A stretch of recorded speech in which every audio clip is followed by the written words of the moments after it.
سورۃ النمل۔ اللہ کے نام سے جو سراسر رحمت ہے، جس کی شفقت ابدی ہے۔ یہ سورہ طاسین ہے۔ یہ قرآن اور ایک واضح کتاب کی آیتیں ہیں۔ ایمان والوں کے لیے ہدایت اور بشارت جو نماز کا اہتمام کرتے ہیں، زکوٰۃ ادا کرتے ہیں اور وہی آخرت پر فی الواقع یقین رکھتے ہیں۔ اس کے برخلاف جو لوگ آخرت کو نہیں مانتے، ان کے اعمال ہم نے ان کے لیے خوشنما بنا دیے ہیں، چنانچہ بھٹکتے پھر رہے ہیں۔ یہ لوگ ہیں کہ ان کے لیے دنیا میں بھی برا عذاب ہے اور آخرت میں بھی یہی سخت خسارے میں ہوں گے۔ ان کی پرواہ نہ کرو اے پیغمبر، اس میں کوئی شبہ ہی نہیں کہ یہ قرآن تمہیں ایک حکیم و علیم کی طرف سے دیا جا رہا ہے۔ اور اپنے اوپر خدا کی اس عنایت کو سمجھنے کے لیے وہ قصہ یاد کرو جب موسیٰ نے اپنے گھر والوں سے کہا کہ میں نے ایک آگ سی دیکھی ہے، تم لوگ ذرا ٹھہرو، میں وہاں سے ابھی تمہارے پاس کوئی خبر لاتا ہوں یا آگ کا کوئی انگارہ لے کر آتا ہوں تاکہ تم اسے تاپ سکو۔ سو جب وہ اس کے پاس پہنچا تو ندا آئی کہ مبارک ہے وہ جو اس آگ میں جلوہ فرما ہے اور وہ بھی جو اس کے ارد گرد ہیں، اور پاک ہے اللہ جہانوں کا پروردگار۔ اے موسیٰ، یہ میں ہوں اللہ زبردست اور حکیم۔ تم مطمئن ہو جاؤ اور اپنی لاٹھی زمین پر ڈال دو۔ پھر جب موسیٰ نے اس کو دیکھا کہ وہ اس طرح بل کھا رہی ہے گویا وہ سانپ ہے، تو پیٹ پھیر کر بھاگا اور پلٹ کر دیکھا بھی نہیں۔ ارشاد ہوا، اے موسیٰ ڈرو نہیں، میرے حضور پیغمبر ڈرا نہیں کرتے، ہاں مگر جو برائی کے مرتکب ہوں پھر برائی کے بعد وہ اسے بھلائی سے بدل دیں تو ان کے لیے میں بڑا بخشنے والا اور بڑا مہربان ہوں۔ اور اپنا ہاتھ ذرا اپنے گریبان میں ڈالو، وہ بغیر کسی بیماری کے سفید ہو کر نکلے گا۔ یہ دونوں مل کر 9 نشانیاں ہیں جو ہم تمہیں دے رہے ہیں۔ ان 9 نشانیوں کے جلاؤ میں تم فرعون اور اس کی قوم کے پاس جاؤ، وہ بڑے ہی نافرمان لوگ ہیں۔ پھر جب ہماری یہ آنکھیں کھول دینے والی نشانیاں ان کے سامنے آئیں تو انہوں نے کہہ دیا کہ یہ تو کھلا ہوا جادو ہے۔ انہوں نے ظلم اور گھمنڈ کے باعث ان کا انکار کیا، درا حالے کہ ان کے دل ان نشانیوں کو تسلیم کر چکے تھے۔ سو دیکھو ان مفسدوں کا انجام کیا ہوا۔ اس کے برخلاف ہم نے داؤد اور سلیمان کو بڑا علم عطا فرمایا تھا، مگر وہ ہمارے حضور میں جھکتے ہی چلے گئے، اور انہوں نے کہا، شکر ہے اللہ کے لیے جس نے ہمیں اپنے بہت سے مومن بندوں پر فضیلت عطا فرمائی ہے۔ اور داؤد کا وارث سلیمان ہوا اور اس نے بھی کہا، لوگو ہمیں پرندوں کی بولی سکھائی گئی ہے اور دوسری ہر طرح کی چیزیں بھی دی گئی ہیں، بے شک یہ خدا کا کھلا ہوا فضل ہے۔ چنانچہ ایک دن ایسا ہوا کہ جنوں اور انسانوں اور پرندوں میں سے سلیمان کے سارے لشکر اس کے ملاحظے کے لیے جمع کیے گئے، اس لیے کہ ان کی درجہ بندی کی جا رہی تھی۔ یہاں تک کہ مارچ کرتے ہوئے جب وہ چیونٹیوں کی وادی میں پہنچے تو ایک چیونٹی نے کہا، اے چیونٹیوں اپنے بلوں میں گھس جاؤ، کہیں سلیمان اور اس کے لشکر تمہیں کچل نہ ڈالیں اور انہیں اس کا احساس بھی نہ ہو۔ سلیمان نے یہ سنا تو اس کی بات سے خوش ہو کر وہ مسکرایا اور بولا، اے میرے رب مجھے توفیق دے کہ میں تیرے فضل کا شکر گزار رہوں جو تو نے مجھ پر اور میرے ماں باپ پر فرمایا ہے، اور ایسے اچھے کام کروں جو تجھے پسند ہوں، اور اپنی رحمت سے اے پروردگار تو مجھے اپنے نیک بندوں میں داخل کر لے۔ اسی موقع پر سلیمان نے اپنے لشکر کے پرندوں کا جائزہ لیا تو کہا، کیا بات ہے، میں ہدہد کو نہیں دیکھ رہا ہوں، وہ موجود ہے یا کہیں غائب ہو گیا ہے؟ میں اس کو سخت سزا دوں گا یا ذبح ہی کر ڈالوں گا، یا اپنی اس غیر حاضری کے لیے وہ میرے سامنے کوئی واضح عذر پیش کرے گا۔ پھر زیادہ دیر نہیں گزری کہ ہدہد آ گیا اور اس نے عرض کیا، مجھے وہ بات معلوم ہوئی ہے جو آپ کے علم میں نہیں ہے۔ میں سبا کے ملک سے ایک یقینی خبر آپ کے پاس لایا ہوں۔ میں نے دیکھا کہ ایک عورت ان پر حکمرانی کر رہی ہے، اسے ہر طرح کا ساز و سامان میسر ہے اور اس کا بہت بڑا تخت بھی ہے۔ میں نے اس کو اور اس کی قوم کو دیکھا کہ وہ اللہ کے سوا سورج کو سجدہ کرتے ہیں۔ شیطان نے ان کے اعمال ان کے لیے خوشنما بنا دیے ہیں اور انہیں صحیح راہ سے روک دیا ہے، سو راستہ نہیں پا رہے ہیں۔ یقیناً شیطان ہی نے روک دیا ہے کہ وہ اللہ کو سجدہ نہ کریں جو زمین اور آسمانوں کی چھپی ہوئی چیزوں کو نکالتا ہے اور جانتا ہے جو کچھ تم چھپاتے اور جو کچھ ظاہر کرتے ہو۔ اللہ کہ اس کے سوا کوئی معبود نہیں، وہی عرش عظیم کا مالک ہے۔ سلیمان نے کہا، ہم ابھی دیکھے لیتے ہیں کہ تم سچے ہو یا جھوٹ بول رہے ہو۔ میرا یہ خط لے کر جاؤ اور اسے ان کی طرف ڈال دو، پھر ان سے الگ ہٹ جانا، پھر دیکھنا کہ وہ کیا رد عمل ظاہر کرتے ہیں۔ ملکہ کو خط ملا تو اس نے درباریوں سے کہا، اے اہل دربار، ایک گرامی نامہ میرے پاس ڈالا گیا ہے، یہ سلیمان کی طرف سے ہے اور یہ اللہ رحمان و رحیم کے نام سے ہے۔ اس میں لکھا ہے کہ تم میرے مقابلے میں سرکشی نہ کرو اور فرما بردار ہو کر میرے پاس حاضر ہو جاؤ۔ ملکہ نے کہا، اے اہل دربار، میرے اس معاملے میں مجھے رائے دو۔ تمہیں معلوم ہے کہ میں کسی معاملے کا فیصلہ نہیں کرتی جب تک تم لوگ میرے حضور میں موجود نہ ہو۔ انہوں نے جواب دیا، ہم طاقتور بھی ہیں اور اعلیٰ جنگی صلاحیت رکھنے والے بھی ہیں، آگے فیصلہ آپ کے ہاتھ میں ہے، سو دیکھ لیجئے کہ آپ کیا حکم دیتی ہیں۔ ملکہ نے کہا، بادشاہ لوگ جب کسی بستی کو فتح کر کے اس میں داخل ہوتے ہیں تو اس کو درہم برہم اور اس کے عزت والوں کو ذلیل کر دیتے ہیں، اور یہ لوگ بھی یہی کریں گے۔ میری رائے ہے کہ میں اپنی سفارت ان کی طرف ہدیے کے ساتھ بھیجتی ہوں، پھر دیکھتی ہوں کہ میرے سفیر کیا جواب لاتے ہیں۔ پھر جب ملکہ کی سفارت سلیمان کے پاس پہنچی تو ان کے ہدیے دیکھ کر سلیمان نے کہا، کیا تم لوگ مجھے یہ مال پیش کرنا چاہتے ہو؟ سو جو کچھ اللہ نے مجھے دے رکھا ہے وہ اس سے کہیں بہتر ہے جو اس نے تمہیں دیا ہے۔ نہیں، بلکہ یہ تم ہی لوگ ہو کہ اپنے ہدیوں سے خوش ہوتے ہو۔ تم اپنے بھیجنے والوں کے پاس واپس جاؤ، اب ہم ان پر ضرور ایسے لشکر لے کر آئیں گے کہ وہ ان کے مقابلے کی تاب نہ لا سکیں گے، اور ہم انہیں وہاں سے اس طرح ذلیل کر کے نکال دیں گے کہ وہ خوار ہو کر رہ جائیں گے۔ سلیمان کو اندازہ تھا کہ اب وہ آ ہی جائیں گے، چنانچہ اس نے کہا، اے اہل دربار، تم میں سے کون اس کا تخت میرے پاس لاتا ہے اس سے پہلے کہ وہ لوگ مطیع و فرما بردار ہو کر میرے پاس حاضر ہو جائیں؟ جنوں میں سے ایک دیو نے عرض کیا، میں اس کو آپ کے پاس آپ کی اس مجلس سے آپ کے اٹھنے سے پہلے حاضر کر دوں گا، میں اس پر قدرت رکھتا ہوں اور امانت دار بھی ہوں۔ ایک شخص جس کے پاس قانون خداوندی کا علم تھا اس پر جوش میں آ گیا اور اس نے کہا، میں آپ کی پلک جھپکنے سے پہلے اس کو آپ کے پاس لائے دیتا ہوں۔ پھر جب سلیمان نے اس کو اپنے سامنے رکھا ہوا دیکھا تو پکار اٹھا کہ یہ میرے پروردگار کا فضل ہے تاکہ وہ مجھے آزمائے کہ میں شکر گزار ہوتا ہوں یا ناشکری کرتا ہوں۔ حقیقت یہ ہے کہ جو شکر کرتا ہے تو اپنے ہی فائدے کے لیے شکر کرتا ہے، اور جو ناشکری کرتا ہے تو یہ بھی اسی کا نقصان ہے، اس لیے کہ میرا پروردگار بے نیاز ہے اور وہ بڑا کرم فرمانے والا بھی ہے۔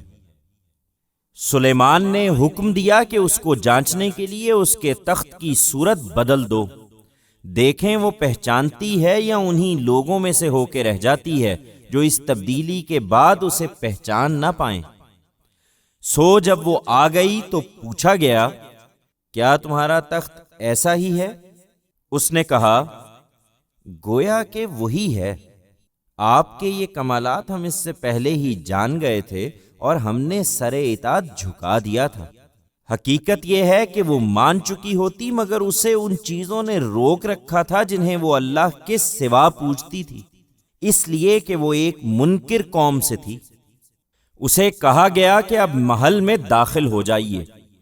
پھر جب اس نے محل کے فرش کو دیکھا تو سمجھی کہ ایک گہرا پانی ہے، اور اپنی پنڈلیوں سے پائنچے اٹھا لیے۔ سلیمان نے کہا، یہ تو شیشوں سے بنا ہوا محل ہے۔ اس پر وہ پکار اٹھی، میرے پروردگار، میں اپنی جان پر ظلم کرتی رہی ہوں، سو لوٹتی ہوں، اور سلیمان کے ساتھ ہو کر اب میں نے اپنے آپ کو اللہ رب العالمین کے حوالے کر دیا ہے۔ لیکن یہ توفیق ہر شخص کو نہیں ملتی۔ ہم نے سمود کی طرف ان کے بھائی صالح کو بھی اسی دعوت کے ساتھ بھیجا تھا کہ اللہ کی بندگی کرو، تو ہوا یہ کہ وہ دو فریق بن کر آپس میں جھگڑنے لگے۔ صالح نے کہا، میری قوم کے لوگوں، تم بھلائی سے پہلے برائی کے لیے کیوں جلدی مچاتے ہو؟ تم اللہ سے معافی کیوں نہیں مانگتے کہ تم پر رحم کیا جائے؟ انہوں نے جواب دیا کہ ہم نے تو تم سے اور تمہارے ساتھیوں سے نحوست ہی پائی ہے۔ صالح نے کہا، اس سے ہمارا کیا تعلق؟ تمہاری نحوست سب خدا کے پاس ہے، بلکہ حقیقت یہ ہے کہ تم لوگ آزمائے جا رہے ہو۔ اس کے شہر میں 9 خاندان تھے جو ملک میں فساد پھیلاتے اور کسی اصلاح پر آمادہ نہیں ہوتے تھے۔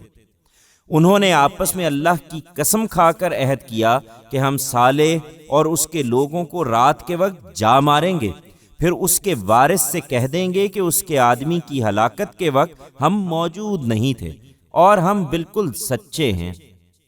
انہوں نے بھی تدبیر کی اور ہم نے بھی ایک تدبیر کی، اور ان کو خبر بھی نہیں ہوئی۔ پھر دیکھو کہ ان کی تدبیر کا انجام کیا ہوا کہ ہم نے ان کو اور ان کی پوری قوم کو ہلاک کر مارا۔ سو یہ ہیں ان کے گھر ویران پڑے ہوئے، اس لیے کہ انہوں نے اپنی جان پر ظلم کیا تھا۔ اس میں ان لوگوں کے لیے یقیناً ایک سبق ہے جو جاننا چاہیں، اور ان سب لوگوں کو ہم نے بچا لیا جو ان میں سے ایمان لے آئے تھے اور خدا سے ڈرتے تھے۔ اور لوط کو بھی اسی دعوت کے ساتھ بھیجا تھا جب اس نے اپنی قوم سے کہا، کیا تم کھلی آنکھوں دیکھتے یہ بدکاری کرتے ہو؟ تم پر افسوس، کیا تم عورتوں کو چھوڑ کر مردوں سے اپنی خواہش پوری کرتے ہو؟ حقیقت یہ ہے کہ تم بالکل اوندھے بلکہ تم بڑے ہی جاہل لوگ ہو۔ مگر اس کی قوم نے جواب دیا تو یہ دیا کہ لوط کے لوگوں کو اپنی بستی سے نکال دو، یہ لوگ بڑے پاک باز بنتے ہیں۔ سو ہم نے اسے اور اس کے گھر والوں کو بچا لیا، اس کی بیوی کے سوا اسے ہم نے پیچھے رہ جانے والوں میں شمار کر رکھا تھا، اور اس کی قوم پر پتھروں کی ایک ہولناک بارش برسا دی۔ پھر کیا ہی بری تھی وہ بارش ان لوگوں کے لیے جنہیں آگاہ کر دیا گیا تھا۔ ان سے کہو اے پیغمبر کہ شکر اللہ ہی کے لیے ہے جس نے اپنی یہ شانیں دکھائی ہیں، اور اس کے ان بندوں پر سلامتی جن کو اس نے اپنی عدالت کے ظہور کے لیے منتخب فرمایا۔ کیا وہ اللہ بہتر ہے یا ان کے معبود جنہیں یہ اس کے شریک ٹھہراتے ہیں؟ کیا یہ بہتر ہیں یا وہ پروردگار جس نے زمین اور آسمانوں کو پیدا کیا اور آسمان سے تمہارے لیے پانی اتارا، پھر اس سے ہم نے خوش منظر باغ اگائے؟ تمہارے لیے ممکن نہیں تھا کہ تم ان کے درختوں کو اگا سکتے؟ کیا اللہ کے ساتھ کوئی اور معبود بھی ان سب کاموں میں شریک ہے؟ ہرگز نہیں، بلکہ یہی لوگ ہیں کہ راہ حق سے ہٹے ہوئے ہیں۔ کیا یہ بہتر ہیں یا وہ پروردگار جس نے زمین کو ٹھکانہ بنایا اور اس کے درمیان ندیاں بہا دیں اور اس کو اپنے محور پر قائم رکھنے کے لیے پہاڑ بنائے اور 2 سمندروں کے درمیان پردہ ڈال دیا؟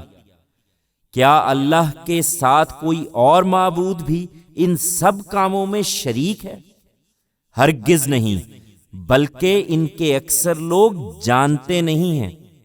کیا یہ بہتر ہیں یا وہ پروردگار جو بے قرار کی داد رسی کرتا ہے جب وہ اسے پکارتا ہے اور اس کے دکھ کو دور کر دیتا ہے، اور تم سے پہلوں کو ہٹاتا اور تم کو زمین کا وارث بنا دیتا ہے؟ کیا اللہ کے ساتھ کوئی اور معبود بھی ان سب کاموں میں شریک ہے؟ تم لوگ کم ہی یاد دہانی حاصل کرتے ہو۔ کیا یہ بہتر ہیں یا وہ پروردگار جو بحر و بر کی تاریکیوں میں تمہاری رہنمائی کرتا ہے، اور جو اپنے باران رحمت سے آگے ہواؤں کو خوشخبری بنا کر بھیجتا ہے؟ کیا اللہ کے ساتھ کوئی اور معبود بھی ان سب کاموں میں شریک ہے؟ حقیقت یہ ہے کہ اللہ بہت ہی برتر ہے ان چیزوں سے جنہیں یہ اس کا شریک ٹھہراتے ہیں۔ کیا یہ بہتر ہیں یا وہ پروردگار جو خلق کی ابتدا کرتا ہے پھر اس کا اعادہ کرے گا، اور جو زمین و آسمان سے تمہیں روزی دیتا ہے؟ کیا اللہ کے ساتھ کوئی اور معبود بھی ان سب کاموں میں شریک ہے؟ ان سے کہو کہ اپنی دلیل لاؤ اگر تم سچے ہو۔ یہ عذاب کے لیے جلدی مچاتے ہیں۔ ان سے کہو یہ غیب کی باتیں ہیں، اور اللہ کے سوا زمین اور آسمانوں میں جو بھی ہیں اس غیب کو نہیں جانتے، اور نہ یہ جانتے ہیں کہ مرنے کے بعد کب اٹھائے جائیں گے۔ تمہارا خیال ہے کہ یہ اس بات کو سمجھتے نہیں ہیں؟ ہرگز نہیں، بلکہ آخرت کے بارے میں ان کا علم الجھ گیا ہے، بلکہ یہ اس کی طرف سے شک میں ہیں، بلکہ یہ اس سے اندھے بنے ہوئے ہیں۔ یہ منکرین کہتے ہیں کہ کیا جب ہم مٹی ہو جائیں گے اور ہمارے باپ دادا بھی، تو کیا ہم قبروں سے نکالے جائیں گے؟ یہ دھمکی ہمیں بھی دی گئی ہے، اور اس سے پہلے ہمارے باپ دادا کو بھی دی گئی تھی۔ کچھ نہیں، یہ محض عقلوں کی کہانیاں ہیں۔ ان سے کہو نہیں مانتے ہو تو ذرا اپنی سرزمین ہی میں چلو پھرو، پھر دیکھ لو کہ ان مجرموں کا انجام کیا ہوا جو تم سے پہلے اسی طرح کی باتیں کرتے تھے۔ ان پر افسوس نہ کرو اے پیغمبر، اور جو چالیں یہ چل رہے ہیں تم ان پر دل تنگ نہ ہو۔ یہ پوچھتے ہیں کہ اگر تم لوگ سچے ہو تو یہ وعدہ کب پورا ہوگا؟ ان سے کہو کہ جس قیامت کے لیے جلدی مچائے ہوئے ہو، بہت ممکن ہے کہ اس میں سے کچھ تمہارے پیچھے ہی لگا ہوا ہو۔ اس وقت جو مہلت تمہیں ملی ہوئی ہے وہ تمہارے ہی فائدے کے لیے ہے۔ حقیقت یہ ہے کہ تیرا پروردگار لوگوں پر بڑا فضل فرمانے والا ہے، مگر ان میں سے اکثر شکر گزار نہیں ہوتے۔ ان کے سینے جو کچھ اپنے اندر چھپائے ہوئے ہیں اور جو کچھ یہ ظاہر کرتے ہیں، تیرا پروردگار یقیناً اسے جانتا ہے۔ زمین و آسمان میں کوئی ایسی چھپی ہوئی چیز نہیں ہے جو ایک واضح کتاب میں درج نہ ہو۔ یہ ان کی باتوں سے گمراہ نہ ہوں، اس لیے کہ یہ قرآن بنی اسرائیل پر بھی یقیناً وہ بہت سی چیزیں واضح کر رہا ہے جن میں وہ اختلاف کر رہے ہیں، اور اس میں شبہ نہیں کہ ماننے والوں کے لیے تو یہ سراسر ہدایت اور رحمت ہے۔ یقیناً تیرا پروردگار قیامت کے دن اپنے حکم ناطق کے ذریعے سے ان کے درمیان فیصلہ فرمائے گا۔ وہ زبردست ہے، بڑے علم والا ہے۔ سو تم اللہ پر بھروسہ رکھو، بے شک تم ہی صریح حق پر ہو۔ حقیقت یہ ہے کہ تم مردوں کو نہیں سنا سکتے اور نہ بہروں تک اپنی پکار پہنچا سکتے ہو جبکہ وہ پیٹ پھیر کر بھاگے جا رہے ہوں، اور نہ اندھوں کو ان کی گمراہی سے ہٹا کر راہ دکھا سکتے ہو۔ تم صرف انہی کو سنا سکتے ہو جو ہماری آیتوں پر ایمان لانا چاہیں، پھر وہی فرما بردار بھی ہوں گے۔ اس وقت تو اے پیغمبر تم انہیں سمجھا رہے ہو، لیکن جب ہماری بات ان پر پوری ہو جائے گی تو ہم ان کے لیے زمین سے کوئی جانور نکال کھڑا کریں گے جو انہیں بتائے گا کہ لوگ ہماری آیتوں پر یقین نہیں رکھتے تھے۔ سو اب وہ قہر الہی بن کر سامنے آ گئی ہیں۔